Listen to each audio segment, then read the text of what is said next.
I'm close enough to say no, but that's as good as it's going to get. So I hope your English is way better than my Portuguese, and I hope that my South African accent is fairly easy to understand.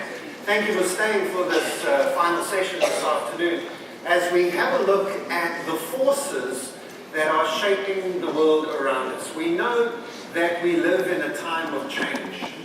You don't need to come to a conference to be told that we are living in changing times. But what I'd like to suggest to you this afternoon is that we don't just live in a time of change.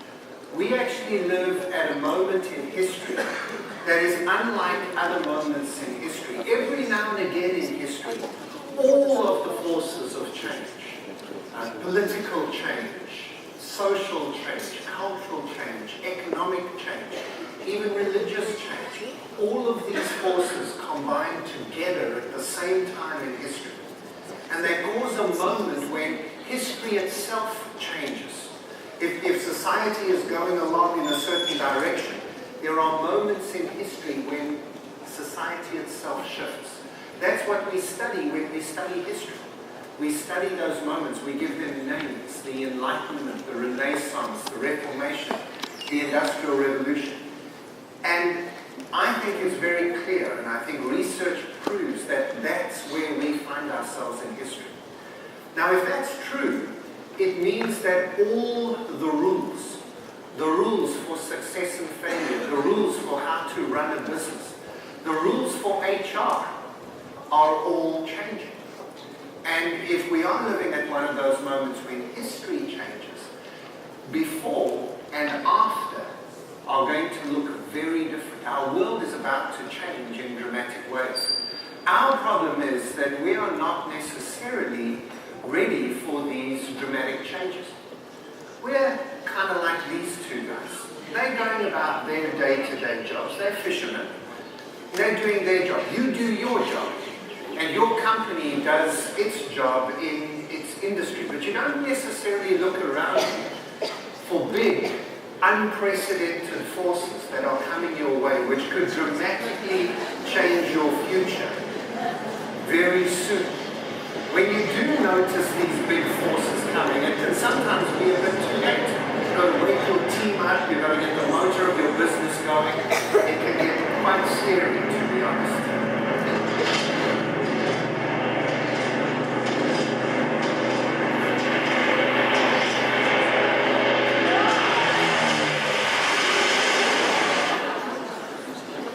So we don't want that to happen to us. So what should we be doing? And especially what should we be doing in HR?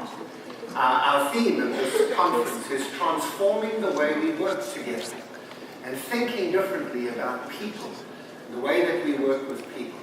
So what I want to do very simply this afternoon is three things. The first is I just want to prove my point to you.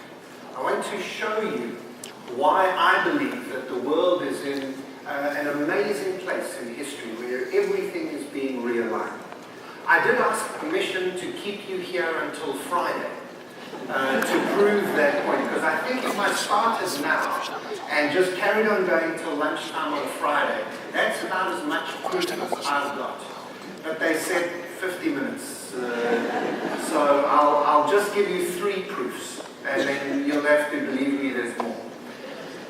Then what I want to do is to say, how do we respond, especially from an HR perspective? Are there just some thoughts, maybe some ideas I can leave with you about how HR should respond if we're in this amazing time in history? And then the last thing I want to do is just make sure that you understand what it's really all about. And just in case you fall asleep between now and then, let me tell you that now. It's all about here. I'm going to talk quite a lot about technology. I'm going to look at a few interesting trends and statistics. I'm going to try and wake you up and scare you just a little bit. But actually it all comes down to, I think, changing mindset. A belief that what we do in the future does not just have to be a repeat of what we've done in the past. Not even if we take what we've done in the past and improve it. Actually, now is a wonderful time to be alive. Now is a great time for new thoughts, for new thinking, for new ways of living and being. And I don't think there's any better time in history than now to be in HR. But if you want to know why, you're going to have to stick with me. So, three proofs of why I think we are at a remarkable time in history. The first is that we are living longer. Not just a little bit longer, we are living a lot longer than we thought we would. In fact, statistics tell us that you are living 1.5 days longer every week you are alive. By the time we get to Friday or Saturday this week, you will have added another day and a half to your life. What will you do with it, by the way? Quite the thought, isn't it? We are going to live a lot longer than we thought we would. Let me make this real for you. Let me put it in one person. My father's mother, my grandmother, was born in February of 1914. She was born in British East Africa, now Tanzania, just a few months before the start of World War I. When she was born, life expectancy for a white woman in the British Empire, and there was still a British Empire back then, but life expectancy for a white woman was 47. It's probably the same for your grandparents and parents, depending on how old you are. My grandmother is still alive. We helped her celebrate her 101st birthday just a few days ago. She lives on her own, she cooks for herself, she walks everywhere. She lives in Bournemouth, England now. And the most remarkable thing about my grandmother is she's not remarkable at all. I didn't mean it that way. She's a wonderful woman, and she's 101 years old. But there was a sort of murmur through you, wow, as if that's something special. It's not. I wonder how many people do you think are older than 100 in the world? The number might surprise you because the number is 385,000 people. I couldn't find the number for Portugal. I had a look for it to see. I can tell you in South Africa there are 15,000, in England there are 32,000, in Germany, it might not surprise you, that there are 60,000 people older than 100 in Germany alone. In fact, every day around the world, 1,000 people turn 100. That's not my grandmother. So, my grandmother and lots of people her age have more than doubled their life expectancy. Why can't today's young people double their life expectancy? Why can't you double your life expectancy? In fact, I'm pretty certain you can. Now, you don't have to make any future predictions about this. With current medical technology, we are able to replace every single part of your body, except your brain. About 15% of people will die because their brain collapses. Degenerative brain diseases hit about 15% of the world, and that's a horrible thing to see. Nobody wants that. But the rest of us, we die because our body falls apart. But you don't have to. From your eyeballs to your hair, from your kneecaps to your livers, to your heart, to your lungs, to your skin, we can replace every part of your body today. How much money have you got? And how long do you want to live? Really, it does actually just come down to that. But even if you don't have a lot of money, just with exercise and eating well, and also which country you're in and a little bit of your genetics, we are increasing life expectancy dramatically. Now, my grandmother's oldest great-grandchild is my daughter. Her name is Amy, and she was born in March of 1999. 2 days ago, she turned 16. And Amy, as somebody who was born in the 1990s, will live in 3 centuries. Anybody you know who was born in the 1990s has about an 80% chance of living in 3 centuries. Are there any people in the room who were born in the 1990s? Here we go. 1890. You are very likely to live in 3 centuries. The first generation, Generation Y, is not only everything else you've heard about Generation Y, they are also the first generation of people who should plan to live in 3 centuries, who should plan for their 120th birthday. Now you can imagine that this changes a few things. You know, if you're going to live for 120 or 150 years, you've got to think differently about your life. So, for example, I think Amy has to think differently about marriage. If she's still got a till death do us part attitude, this is not a 50-year decision she's making. She is making a commitment to stay with somebody for 100. She better be sure that she's sure. Of course, from a work perspective, and that's our focus here today, we have to change how we think about careers. Surely, we have to change how we think about how the world around us works. Mainly because we are going to have to change how we think about retirement. Retirement is going to change. You cannot retire at 60 or 65. If you've still got another 40 or 50 or 60 years to live. It just doesn't work. And our governments and our insurance companies and our pension schemes are all going to go bankrupt before we die. This is a problem. And this is going to affect your economies, it's going to affect your businesses, it's going to affect HR policies, it's going to affect HR practice. And we are going to have to think differently about the world of work. That's just my first example. I said I had a few hundred, I'm only giving you 3. So let's look at number 2. Oh, sorry, I just meant to show you. This is what the picture of old age is now. It's not just people lounging around on the beach anymore. We'll come back to that thought a little bit later. My second example is this.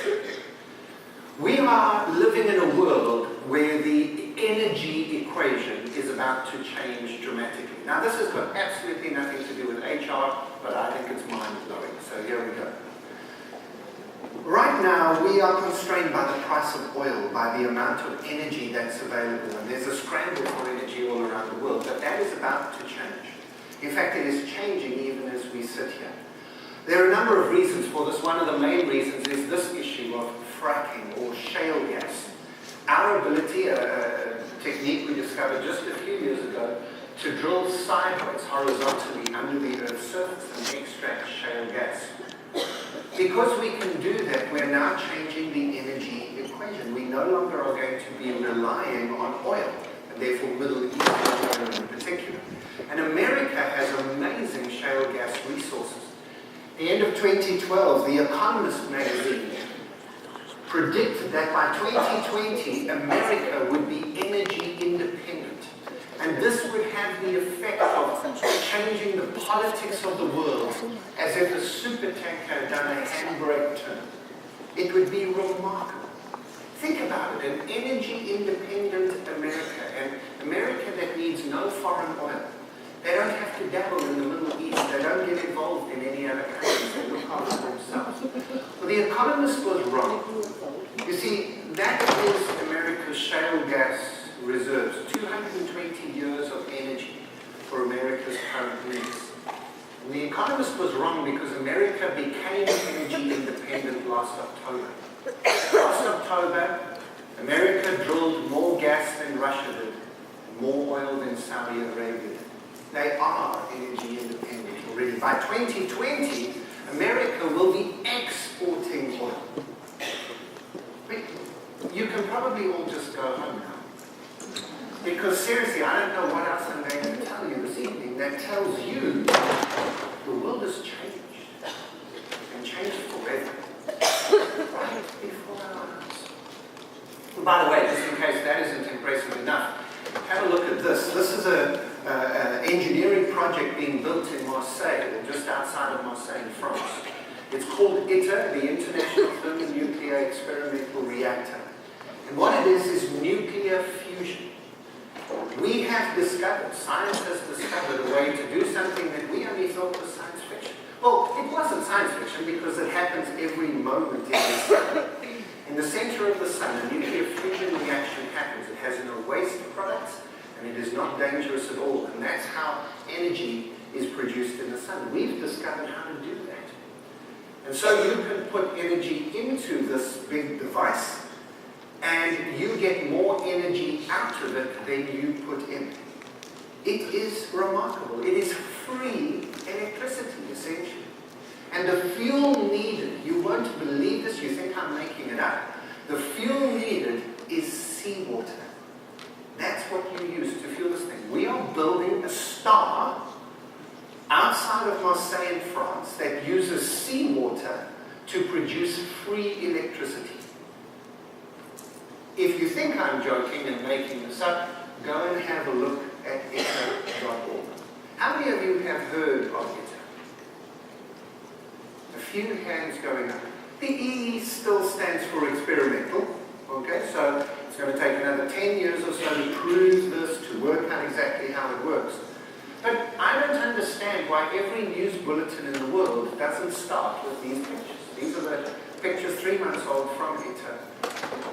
If this works, and it's very likely to work, the amount of money and energy and effort being put into it is remarkable from across the world's governments, China and Russia and Australia and the EU and America, all involved. If this works, we get free electricity. Doesn't this blow your mind? Doesn't this change everything? Why do we not think about this? The world is changing.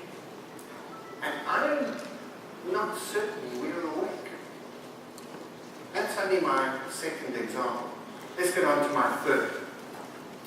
The third is technology. And obviously, if I'm trying to look for shortcuts to prove a point about change in history, then technology is a great example, because this is the most disruptive force in the world right now. Basically, all of us have supercomputers in our pockets, don't we?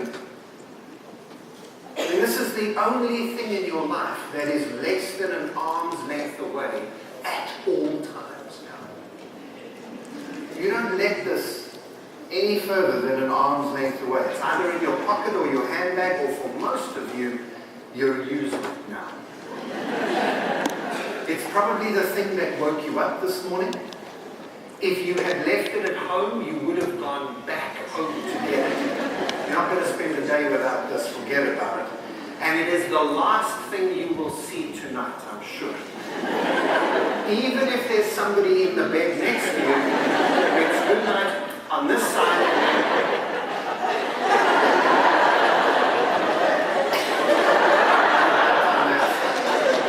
You know that's true. These are remarkable devices, aren't they? Calculation has been done. I've got the new iPhone 6. Calculation is done that this iPhone 6 is about 2,000 times more powerful than all the computers that NASA used to get Neil Armstrong to the moon and back. 2,000 times more powerful than that. And here it is in my pocket. In fact, your washing machine at home has got more computing power than Neil Armstrong needed to get to the moon. You can't go to the moon in your washing machine. It's not these devices that are the news. Lots of tech journalists, lots of newspapers and magazines spend ages talking about these devices, and then a new one comes up, the new Galaxy S6 now is out, and everybody's talking about that one, and then the next one comes out, and everybody's talking about that one. That's not the news. That's not important. What is important is what these devices are doing. And what they are doing is bringing a flood of data into our lives and connecting us to the digital heartbeat of the planet. And that is changing everything. I see it in my daughters. I have 3 daughters, 16, 13, and 9.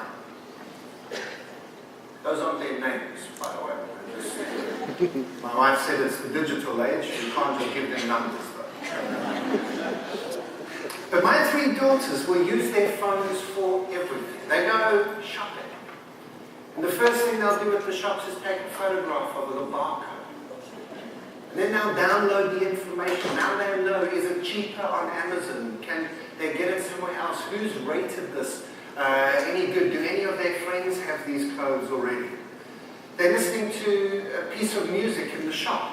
They say, wow, that's a nice piece of music. What is that? And then they know. Shazam or SoundHound.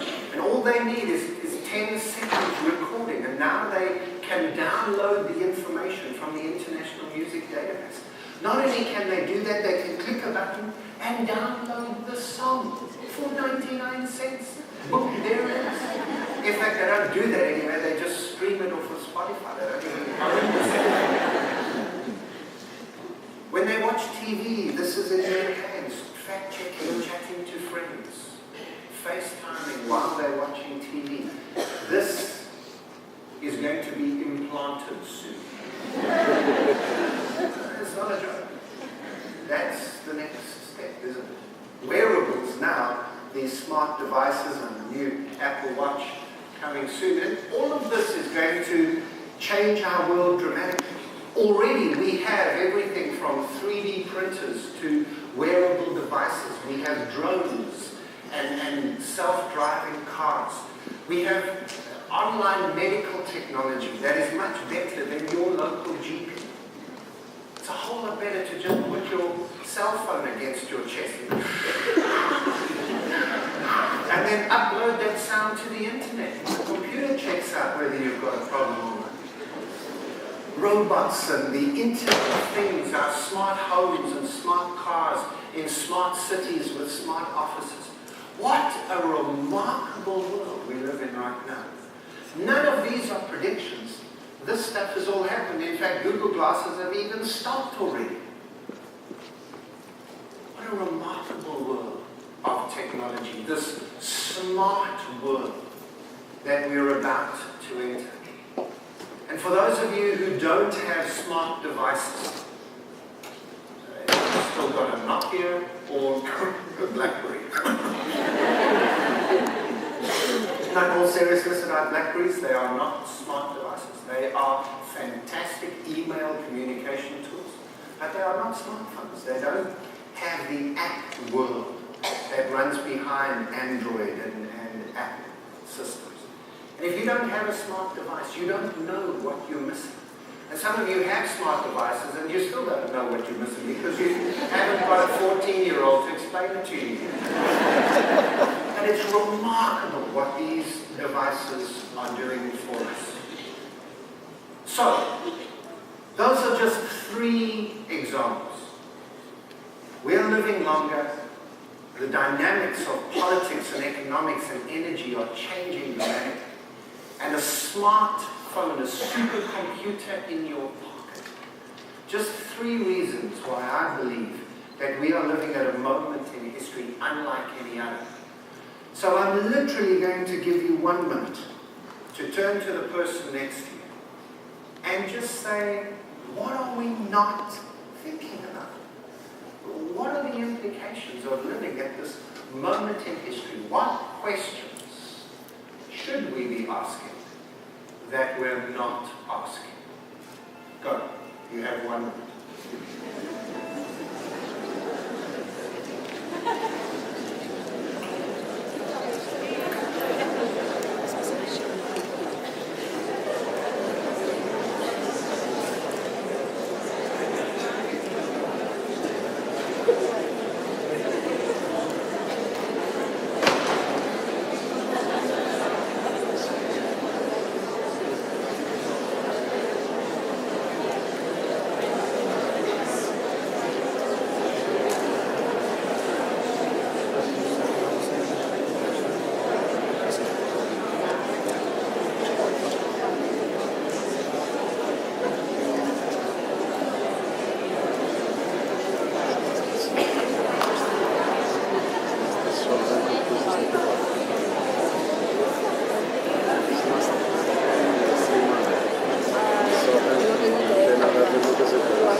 Pois, também presumo que seja. Isso era um 6 há bocado. Isso era um 6. São 6 e 5. Não, era para às 6, para começar às 7 e acabar às 10. Você tem um smartphone. Sim.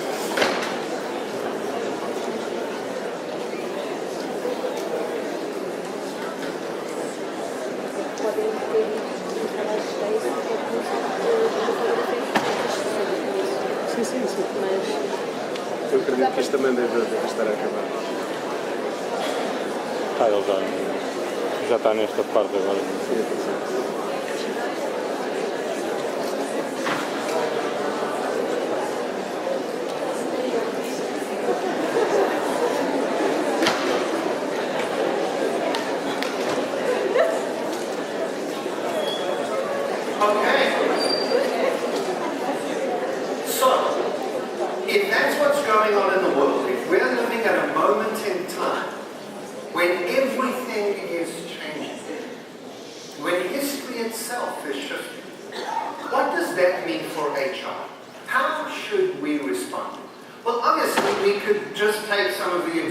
I've been talking about. So demographics, for example, shows us a few things. Let's go back to the fact that we are probably going to have to work out how to incorporate older people into the workforce. Now, that's probably the wrong picture. If you're taking photographs of the presentation, and you're welcome to, please don't post that one on the internet, because that's not what we're looking for. Let's go back to that picture. Because we want to have people in our business who are obviously fit and healthy and capable, and that's what's going to happen. So how do we do this? How do we think about this? We have to think that you are no longer going to be able to have compulsory retirement. If anybody in Portugal decides to sue your company for forcing them to retire, you know they will win. You know that they will win. In fact, there are already 3 cases going through the European courts, and one of them is due to, in the next 2 or 3 months, to go through. It's a German case, but it will then apply to the whole EU. Mandatory retirement is illegal. So if that's in your business, you currently have an illegal policy. And anyone who goes against that will win. So you have to start thinking about that. If you're in HR, isn't this your job? To think about these issues and threats and policies in your business. Anyway, maybe you have thought about that one. We've got to go a step further than just getting rid of mandatory retirement. We've got to think, how do we best use people in our business who don't want to leave, but might not be in a position to just keep moving up to see, when you've been CEO for 8 or 10 years, and you finished being CEO, but now you want to carry on working. The last thing we want is for you to leave and go and work for our competitors. Or worse, and you know this is happening, to leave, go and play about 2 weeks worth of golf, then come back to the old industry and work as a consultant. Normally for your competitors. Why is this considered okay and a good thing? Of course it isn't. But what do we do with those people? Because we've got to change our mindset about up is the only route through a business. Maybe they come back in as a mentor somewhere. Maybe they come back in to learning and development. I don't know, but we have to think about this, don't we? Surely. These are big issues. There are companies who are beginning to think about this. So we did some work with a call center down in Cape Town, and we helped them to think through this issue. Now think of a call center. Okay, the job of a call center agent is to sit down all day, answering the telephone, helping other people solve their problems. And in between those telephone calls, chatting to your friends. Does that sound like your daughter, or does it sound like your mother? No, it's a serious question. It doesn't sound like any 20-year-old I've ever met anywhere. This sounds like a 60-year-old to me. So that's exactly what we did. We stopped employing 20-year-olds in this call center. Suddenly, staff retention went up. Suddenly, staff satisfaction went up. In fact, every single metric you would want to measure went up except for one. There's only one thing that went bad. The average length of phone call dramatically increased. But the clients were happy, the staff was happy, everybody was happy. Why do we employ young people? To be receptionists at hotels, to be call center operatives, to be your frontline. Why do we have this attitude? It's just because that's the way it's always been. There are some companies starting to change this. One of my favorites is Recruit My Mom. .co.za, a South African company. If your German's any good, you'll get this joke. This is a Swiss company, Rentner. If you don't know German, Rentner means pensioner. So rent a pensioner. And they'll come and do anything for you. They'll mow your lawn, walk your dogs, and do your company's books. What do you need them to do? They've got a wealth of experience. But this isn't just about old people. This is about all the generations. We had a presentation earlier this afternoon about boomers and Gen X and Gen Y. These are huge issues now, bigger than they've ever been. And the Gen Y, what I call digital native generation, is hugely significant. These are the young people who are surgically attached to their phones. These 4 young girls are actually sending text messages to each other. I know this for sure because that's my daughter. And as I was taking this photograph of them at the school social function, all 4 of them laughed at the same time. And I said, you girls are here together, why don't you just talk? And Hannah, she said, but Dad, you don't understand. She said, there aren't 4 girls in this conversation, there are 7. Only 4 of us are here. There are 3 other girls who are not here tonight. And out of respect for them, we are not having more of a conversation here than the 7 of us can have together. That's a level of etiquette I didn't even know existed. And my problem is that I think of the digital world and the real world as 2 different places. And the fact that I call this one the real world means I will never, ever really be a digital native. Somebody born and bred inside the digital world. Because you see, they don't see that separation at all. For them, it's all the real world. And that's true in your companies as well. It's true for how they run and want to run meetings, for how they want to do staff engagement, for how they want to manage and run their teams, for how leadership needs to look, and of course, how leadership development and training has to look.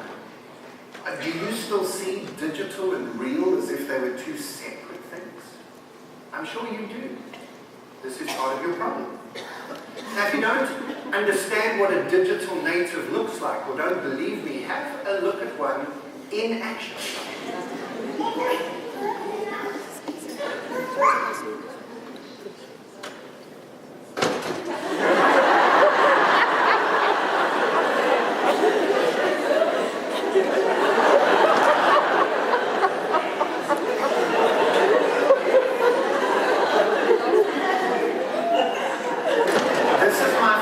But she has to check whether her finger is still working.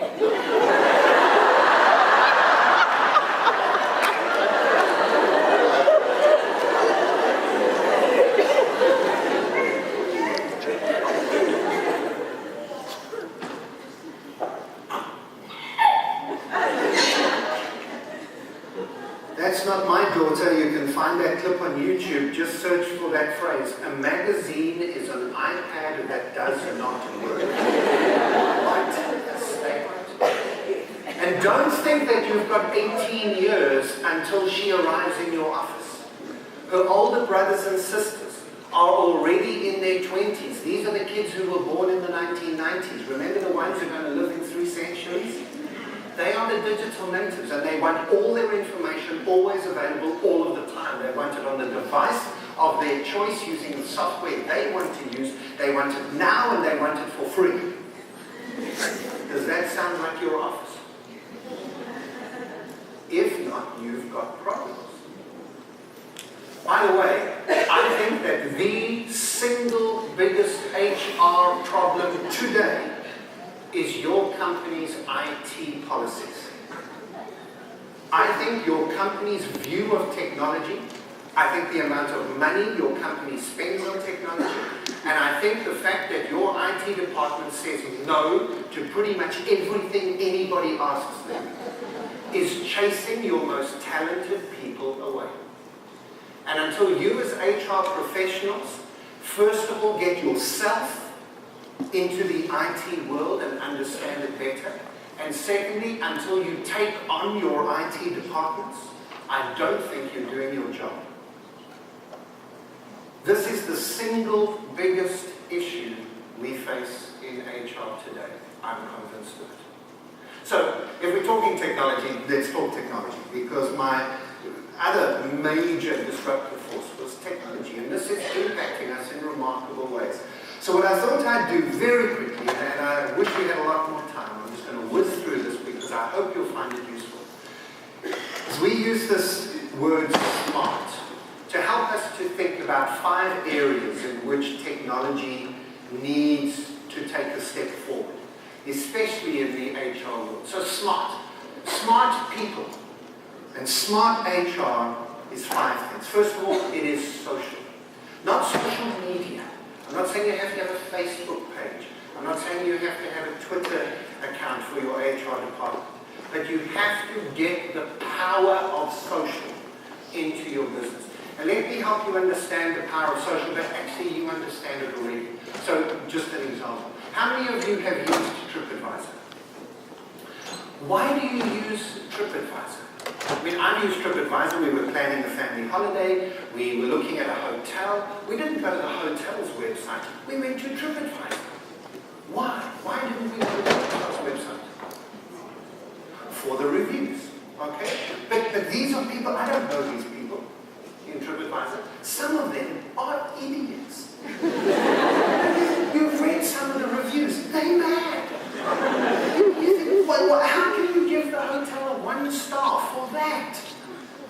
But you ignore those people. They're clearly mad. You look for those third-party, objective reviews from other people. If you go to the hotel's website and they say to you, we're an okay hotel, some days we get it right, some days not, you would never go. Of course the hotel's going to say, we are brilliant. We're the best. So you go to TripAdvisor because this is independent, third party.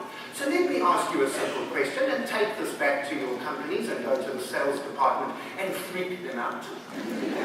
Why is your company still advertising?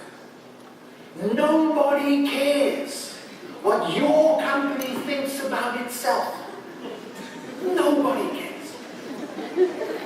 The only thing we want to know is what do other people have to say. So why does your company not have comments and reviews on its own website? Now, just before you get all smug and say, sales guys, idiots. What about HR? Where are the reviews of your courses? Where are the reviews of your talent programs? Where are the reviews of your reviews? Where are the reviews of you doing your job? This is the power of social.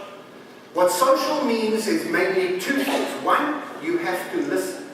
Anybody who goes onto social media and the only thing they do is just talk at you, they don't understand social media. Facebook, Twitter, LinkedIn, these are places for conversation, for listening. And the second thing is for building communities, for making groups. Are you doing that as HR? Are you using the power of social? Not Facebook, Twitter, and so on. It's not about counting links and likes and tweets and retweets. It's about all the various ways in which we can listen and build community. And that is everything from Yammer, for example, which is a free internal Facebook system. If you don't know what Yammer is, I'm pretty certain your company has a Yammer network, because it's free, and as long as people have your email domain, they can get into Yammer. Go and sign up for Yammer and see the conversations that digital natives are already having in your business. You don't even have to work to make the community, it's already happening. You and IT didn't even know about it. It's about YouTube, not just about you putting videos out and speaking to people, but getting people to speak to you. I think one of the best examples is HSBC now, who encourage their staff to create videos of what they do outside of the work environment and then support them in charities and community programs. And this is a way of forming a community inside the bank. It's about blogs, not blogs where you just dump internal communications, but blogs where you encourage conversations. One of my favorite examples is Starbucks, that uses a blog-type system to get people to have conversations about career moves and advancement and learning. And it's not driven by HR from the center just as a communication tool. It's about everybody having conversations. Like a TripAdvisor does. You know about this. You understand this already, because almost everybody in this room has used TripAdvisor. Bring that understanding into your work as HR. Become more social. Our problem is that senior executives don't do this. About 70% of senior executives have no social media presence, no Facebook page, no Twitter account. That's a frightening number. Now, none of you reacted. Imagine I had said this. About 70% of senior executives do not know how to read or write. That's the reaction I was expecting. Because if this is the digital world we're living in, social is at the heart of it. When people get those smartphones, the first thing they do is connect. And if your senior executives in your company have no idea about the power of social, how can they possibly make decent decisions about what to do as a business or where to invest money? So by the way, if you are in social media, you can find me everywhere. And we are running a little bit late today, so this isn't going to be quite as impressive as I thought it was going to be. But anyway, there it is. If you're on Twitter, you can find me on Twitter, and it was meant to be about 5 minutes ago, but it's now about 25 minutes ago. I put up a wonderful article about different generations. I queued it up in advance, put it out there just for you. If you're on Twitter, go and have a look, for it. It'll add nicely to what I'm saying here today. If you're not on Twitter, you'll never know. So, S is for social, M is for mobile. This is obvious. If this is where the screens are, and in 5 years' time, about half of the world's working force, this will be their primary computer. We have to be mobile first. Everything that we deliver by way of service to people in our organizations must be done through mobile. You want to do performance appraisals. Why is it not mobile? You want to do staff engagement surveys and staff satisfaction surveys. Why is it not mobile? You want to do training. Why is it not mobile? In other words, I'm saying that your world has to be app-driven. You have to be developing apps to guide every single HR thing that you do. Why are we not giving people their pay slips through their phones? Why are we not doing all of our HR admin via the phones? If you're clocking in and clocking out in factories, why are you not doing it via the phone? It has to be mobile first. So forget the bring your own device conversation. I think we have to have a bring your own app mindset. Because you can get a 22-year-old on your team. And if you think, wouldn't it be great if we had an app that would take that information and link it with the industry benchmarks and then come up with, learning standards. And a 22-year-old would be able to say, well, have we got the data? Fine, no problem. I can have an app for you by breakfast tomorrow. Now, Now, I know IT can't do that. They're going to take 6 months just to spec the thing and then say no. But you can employ an app developer in HR, and you can churn apps out 3 a week. It really isn't difficult, and it's mobile first, and it will change your life. And you should be doing it. Smart is for social, it's for mobile, it's for analytics. We know this. If you do any conference, you will hear about big data. You have to mention big data if you speak about the future. So there it is, big data. What is big data? Big data is simply our ability to take a lot of information and then use that information to get better detail about individuals. For me, it is very simply this. The only purpose of big data is to customize. Now, marketing understands this. I've been kind of kicking IT a little bit for the last little while.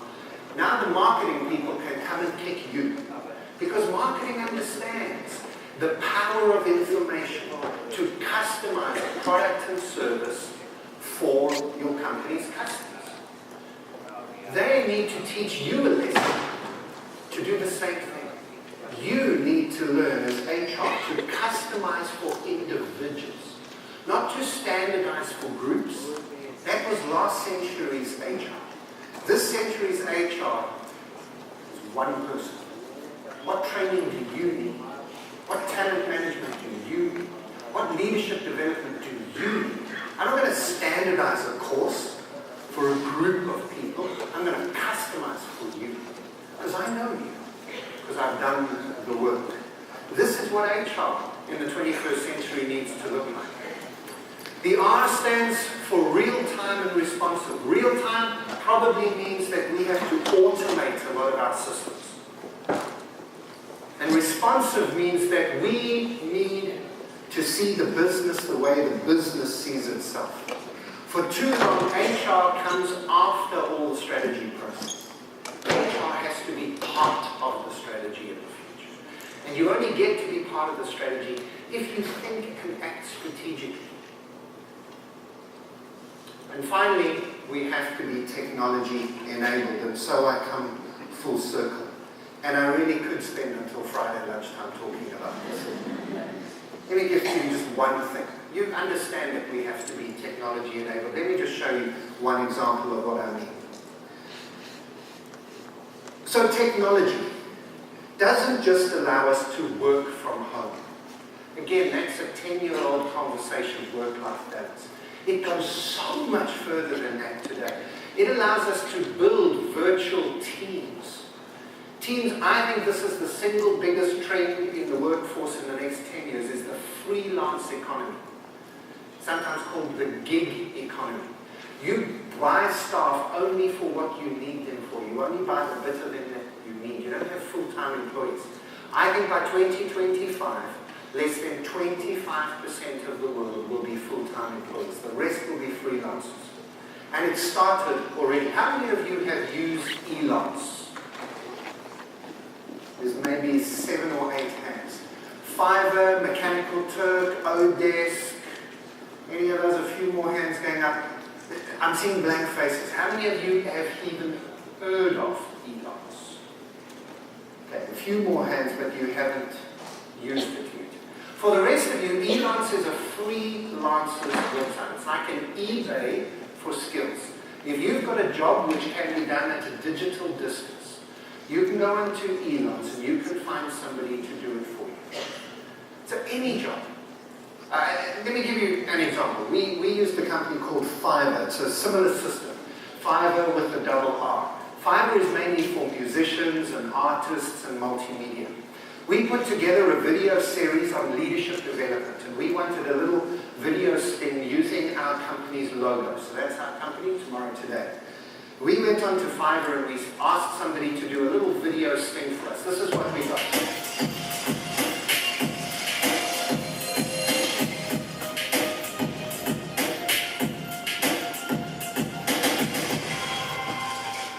Okay, nice and cute. Just we added into the video series a nice little sort of logo branding for our leadership development video series. That cost me $5. That's the point of the website's name, Fiverr, $5. You can get all sorts of stuff done, branding, logos, you can get training courses and presentations formatted, all for $5, $10. Now, for those of you who've ever run a conference, for those of you who've ever put together something like this, how much did your agency charge you for that type of video? I'm not talking about a 50% cost saving or even a 90% cost saving. This is like a different universe of cost. $5, literally. He gave me 3 more for $1 each, by the way, for the new customer. Remarkable. Now, what about training courses like Khan Academy or the so-called MOOCs, massive open online courses? When Harvard and MIT and Princeton and NCA all start putting their courses online for free, do you not think that HR is dead? Why would people come on your Mickey Mouse leadership course when they can do Harvard Business School's leadership course for free? In their pajamas. At home. We are not thinking about this as HR. Everything is changing. Social, mobile, analytics, real-time responsive, technology-driven. Now, the good news for HR, as I come to a close, is this. There's still room for the human touch. I'm not saying there's nothing for us to do. I'm just saying that the stuff we have to do very differently. Luckily, though, people still like a human touch, even in a high-tech world. The last thing we want is technology everywhere. Emma. Huh? Emma. Emma.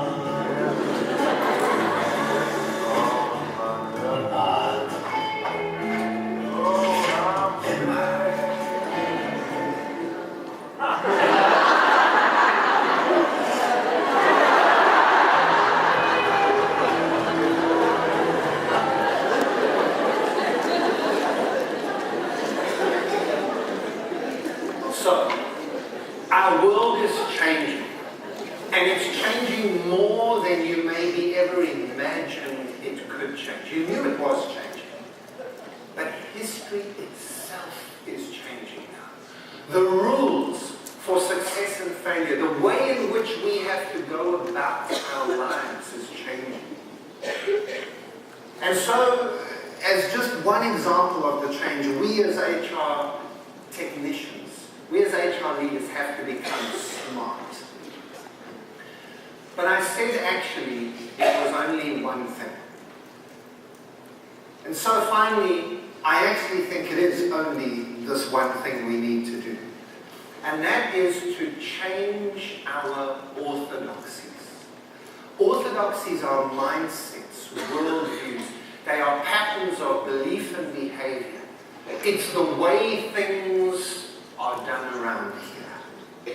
Those are our orthodoxies. This is how it has to be. This is how it's always been. You do it this way or you get fired. This is how it's done around here. These are orthodoxies, and our problem is this, that we live in a time in history, in the last 2 or 3 decades, when all the rules have changed. Economic, political, social, cultural, individual, personal, rules for success and failure have been rewritten in different times, require a different script. If the rate of change outside your system exceeds the rate of change inside your system is dying. Your system might be your country, it might be your industry, it might be your function, it might be HR, it might just be you. If the rate of change outside exceeds the rate of change inside, then you are becoming extinct. The only way to stop that is to identify the limiting orthodoxies. To identify the things where we're just doing it because that's how it's always been done. Or worse, at an expo like this, we're doing it because that's what everybody else is doing. I visited every stand out there and they're all doing this. So we must be okay because everybody's doing it. Not so. We live at a time when new rules are emerging, when new ways of doing things are coming. And maybe some of the things we've been doing, we need to keep doing, and a few adjustments and tweaks and we'll be fine. But I'm pretty certain that the main thing we're going to have to do is stuff we've never done before, rather than just trying to improve what we've always done. We need to learn how to unlearn. That's the big thing. What do you need to unlearn? What do you need to go back to the office and say, really, is this the best we can do? Is this the right way to do it? We need to go back to the office and say, maybe what we think we are seeing is not what's really there. I don't know, maybe, let me leave this with you. Maybe this is a way to remember what I'm trying to say. Which of those lines is longer? Have you seen this before? I think I might have just wasted nearly an hour of your life. Have you been listening to me? I have just said that you should not look at the world and say, oh, I've seen that before. Because you haven't. Okay, that's a little bit harsh and rude. This time's been a long day for some of you. You're running a little bit late. You've stayed, and now I'm insulting. This is my favorite slide. It's my simplest slide, and it's the slide I hope you remember. Because even though I've just spent nearly an hour telling you that everything is not as it appears, even though I've just spent the last 2 minutes specifically telling you that my main point is that the biggest trap we face is that we look at something and say, oh, I've seen it before, I know what this is, I don't really need to think differently. You are wrong. You haven't seen this world before. I don't care how many years of experience you have in HR, you haven't been here before. It is time for a change. It is time for new ideas. And it is a remarkable time in history where the people with those new ideas will find that they as HR professionals can give their companies such a competitive advantage over everybody else in their industry that it is almost impossible for anybody to catch. Because people are at the heart of future success. We know this in HR. That's why we love our jobs. That it is time for us to do something different. Time for us to make new rules and to open new ground. Otherwise, we will get left behind very, very quickly. Tomorrow's world is already here. Tomorrow's world is already today. We need to respond. So if you'd like to connect with me, that's where you will find me. You can sign up for newsletters, download resources. Almost everything on our site is free. Keep in touch, stay connected. And I'd love to hear your stories of what you're changing. And we'll promote some of them on the blog, and you can read some of the things that other people are doing to create new rules for success in a new world of work, with HR leading the way. Thank you very much.